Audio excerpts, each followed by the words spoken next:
Hi, in this video I'm going to talk about how developing a sense of self-love can really help in terms of moving yourself away from intrusive thoughts. And intrusive thoughts, of course, also could be called obsessive thoughts.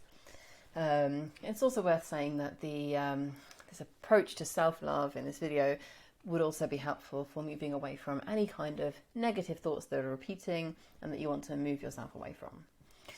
Okay, I'm Orla Kirby. I am a therapist and I specialise in helping people to move themselves away from severe anxiety and or OCD. So in this video today, I'm going to first talk about three techniques or approaches that you can use quite deliberately to cultivate and encourage and develop a strong sense of self-love.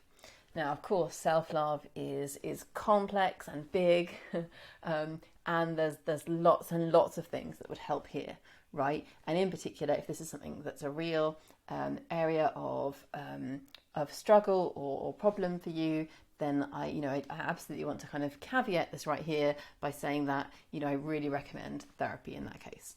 If that's at all possibly accessible for you, therapy is incredibly helpful in terms of developing and nurturing self-love. At the same time, of course, I recognise that therapy isn't possible for everyone. And also, there are different kinds of therapy, and the approaches in this video would help alongside different kinds of therapy too. Okay, so first of all, I'm going to talk about these three approaches that will help you to cultivate self-love. And I might talk a bit too about why and how that is useful for shifting away from intrusive thoughts. And then at the end, I'm going to talk a bit about what I might call practical self-love.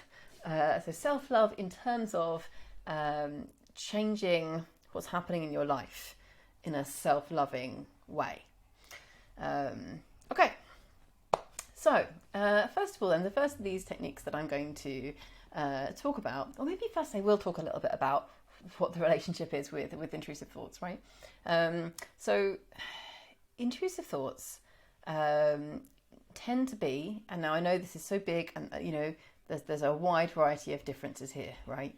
But it's quite common with intrusive or obsessive thoughts for there to be a connection with something that's quite different from self-love, right? So, there could be self-loathing involved in some of them. There could be, kind of a disgust about the self, or, very intense criticism or self-hatred, or there could be a really, really high level of fear, right? Whether that's about yourself or about other people. So there could be, for example, like with health related type repeating thoughts, there could be a fear around getting sick, for example. It's just one example, and there can be fears about all kinds of things. There could be a fear about other people getting sick, right? In a very intense way. So fear is quite kind of almost another way of being opposite. You can kind of quite clearly see how like self-hatred or self-loathing is very different to self-love. But fear is also very different to self-love in that fear and love are themselves kind of opposites, right? In that you can't really very fully do both at once. So if I'm really very powerfully in a state of love, and I don't just mean in terms of, I love my children and I love them continuously, that doesn't mean sometimes I'm not fearful, and in fact it might even be tied to fear in some ways. However, if I'm in a moment, in an emotional experience of really intensely feeling this love for my child or for my husband or for a friend or for my sister or anyone, I'm not at that same point really intensely experiencing fear, right? Because it's actually a different, in terms of the biology of what's going on in my brain chemistry, those are different things to be happening, right? So if I'm really intensely in that emotional moment of love and connection, I have very high oxytocin, the kind of bonding hormone. I have, high serotonin, high dopamine, high endorphins, and that makes my brain sort of chemically, biologically a very different place to if I have very high levels of fear, there's going to be high adrenaline, high cortisol, right?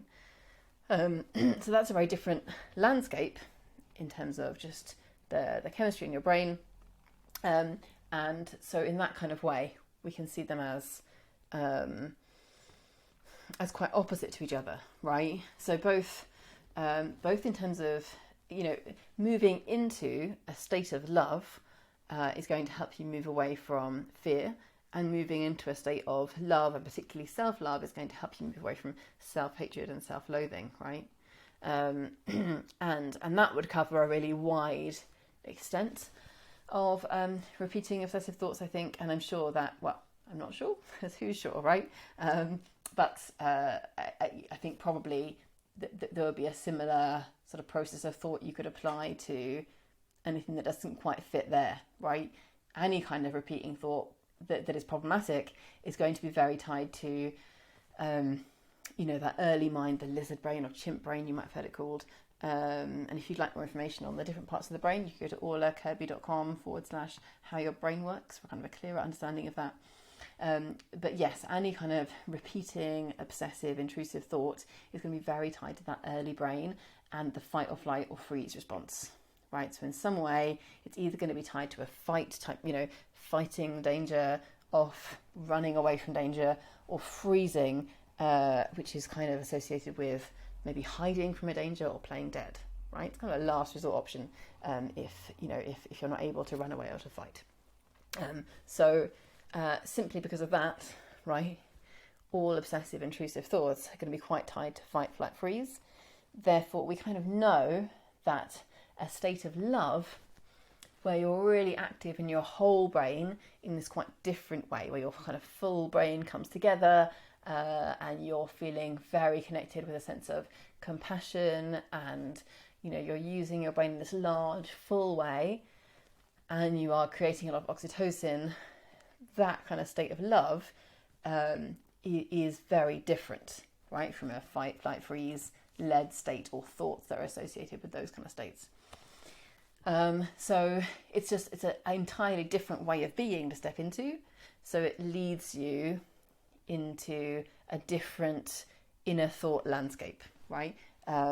It puts you in a different place. It lifts your thoughts and your feelings into a different environment.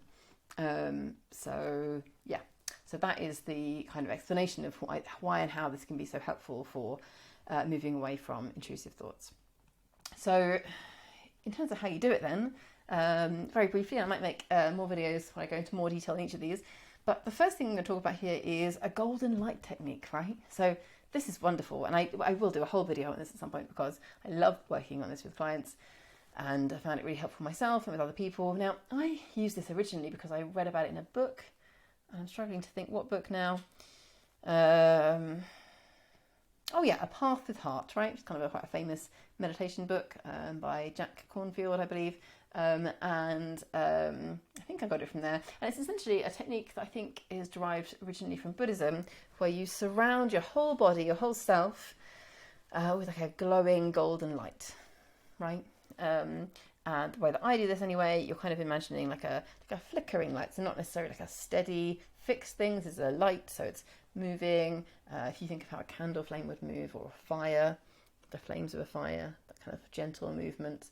And this is quite difficult to do, right? But that's part of why it works, is because you have to really engage with your imagination to do this, and that allows you to move more into your whole brain, your whole mind, into your cortex, which is really beneficial for the way that your mind is working.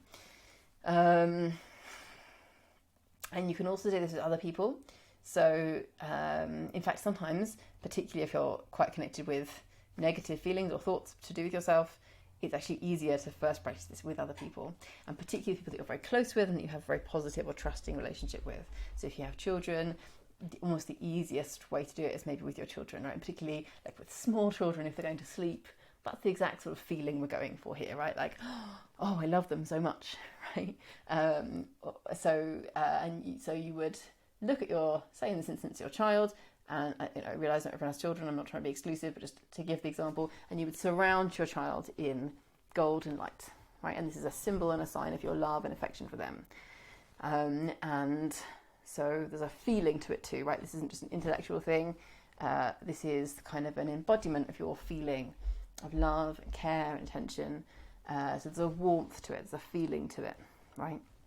There's kind of a gentleness and a warmth and it wants to look beautiful and feel beautiful. It's glowing light. It could be golden, orange, kind of red, yellowy, the light of fire or candle, that kind of colour, right? But you can choose any of those, or you can make this your own thing to an extent, right? And then you could try this with your partner. You could try this with a friend. As I say, it's going to be easiest for someone where there's a real strong sense of love and connection.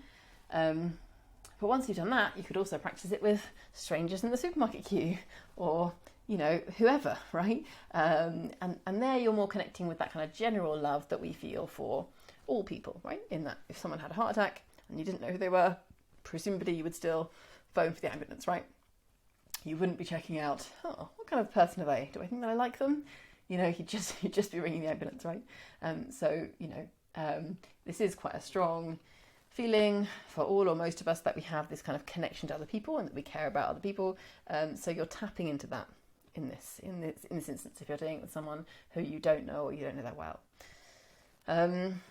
Now, a sort of super high level of this is to do it with someone where you don't like them, or you find them quite annoying, or they've done something terrible to you, right? That's like a whole other level. It's probably the hardest way to do it. It may be different amounts challenging to do this around yourself, depending on how you're feeling about yourself generally and how you're feeling about yourself in that particular moment, right? So let's just experiment with that, see how that goes. And it might be that after practicing doing this with other people, you then find easier to do it around yourself, right? And maybe particularly that might be the case if you're someone where, intrusive thoughts are really challenging for you, although not necessarily, right? We're all different. And particularly kinesthetic people I've found in my work find this a bit easier to step into, right? People who are really connected with feelings.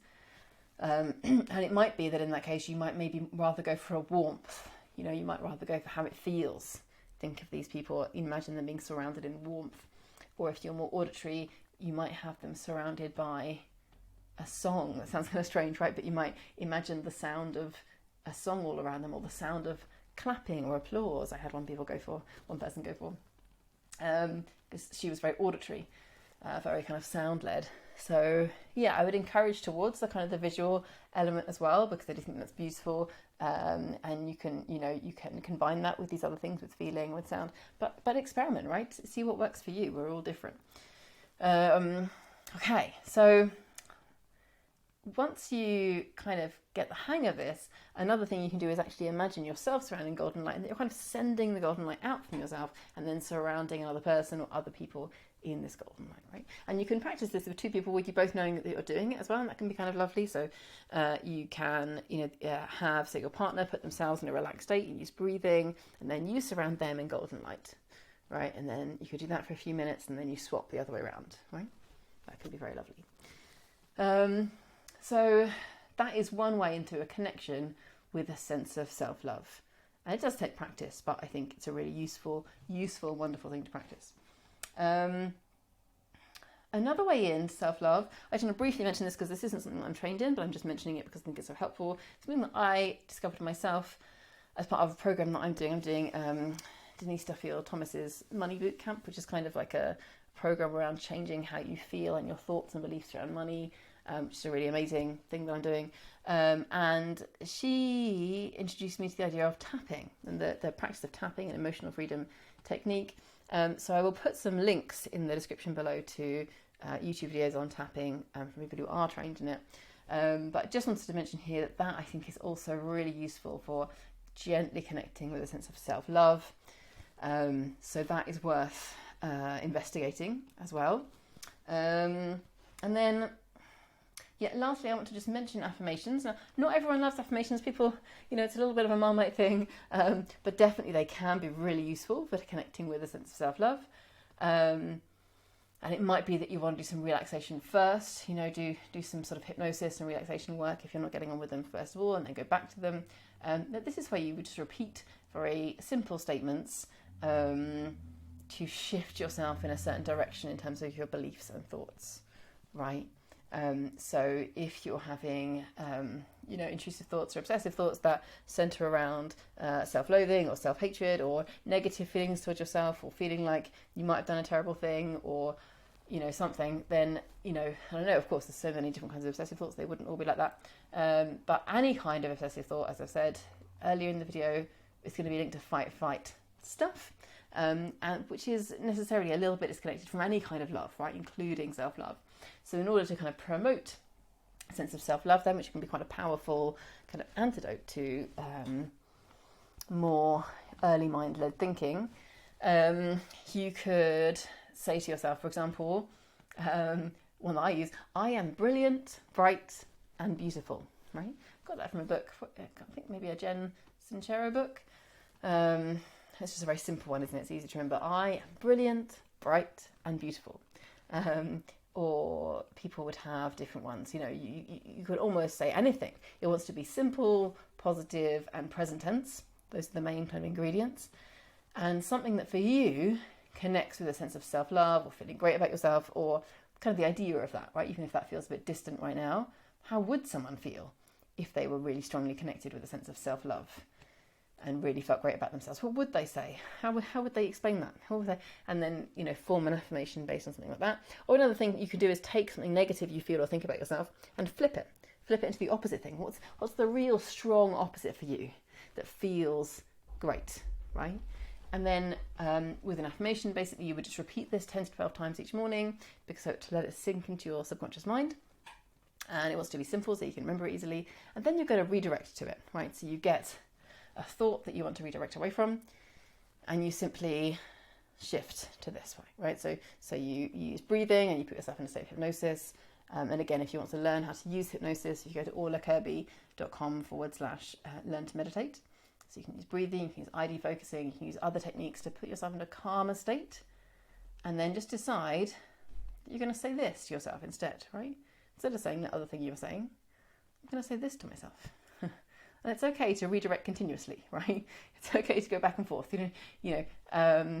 so yeah, and then eventually it might be more that you kind of, and I'm talking somewhere in the future perhaps, and after other kinds of work too, and do look at all the other videos for the other ideas, but you may find that it's more kind of catching the beginning of that thought, right, that you start being able to put in this affirmation instead.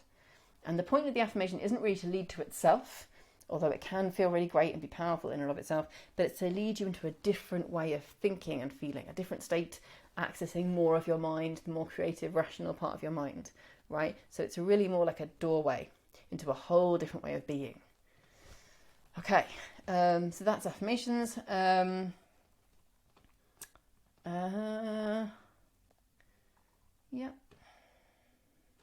And then, so the last thing I was going to say is that those things are all almost quite big ways of connecting with self-love, right? Like they're not abstract exactly, because they do involve your body and your imagination. Those are real things, but they are quite the feeling of it and the idea of it, right?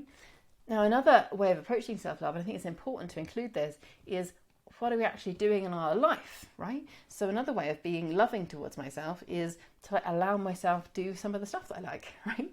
Or to let myself have enough rest, or to allow myself to spend time with this person who really lights me up, or I just love seeing them.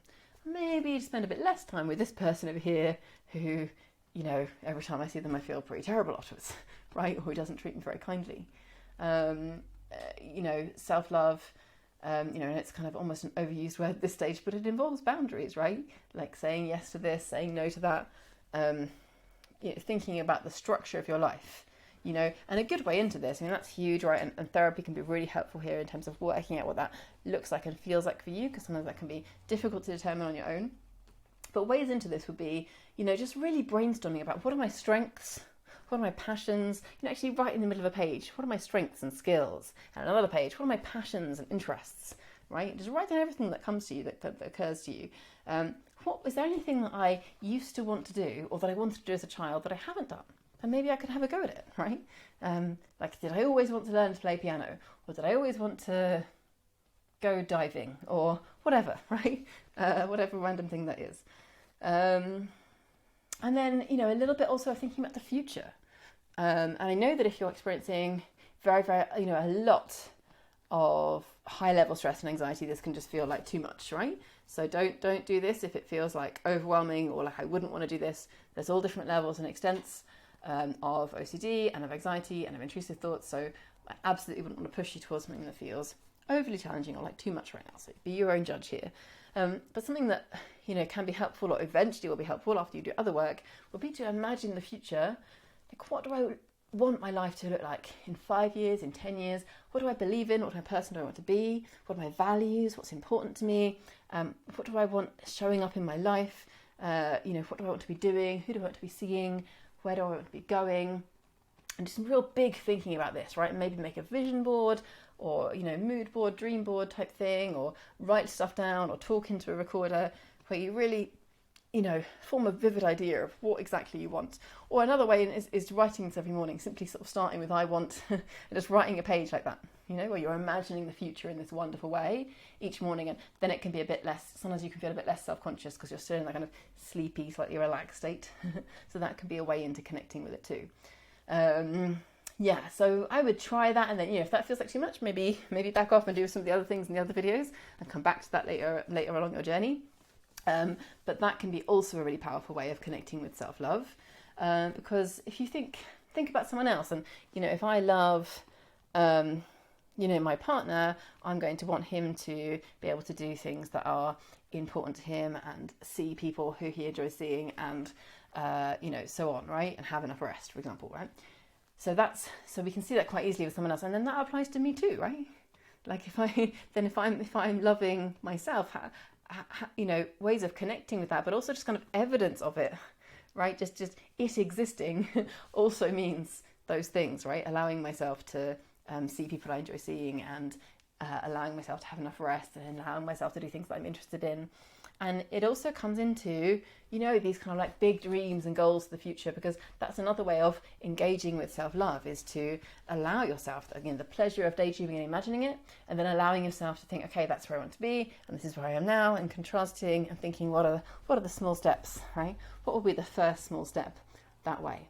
That can also be a really powerful act of self-love. Okay. So I hope you've really enjoyed this I hope you've really enjoyed this video and found it useful. And I'll see you in the next one.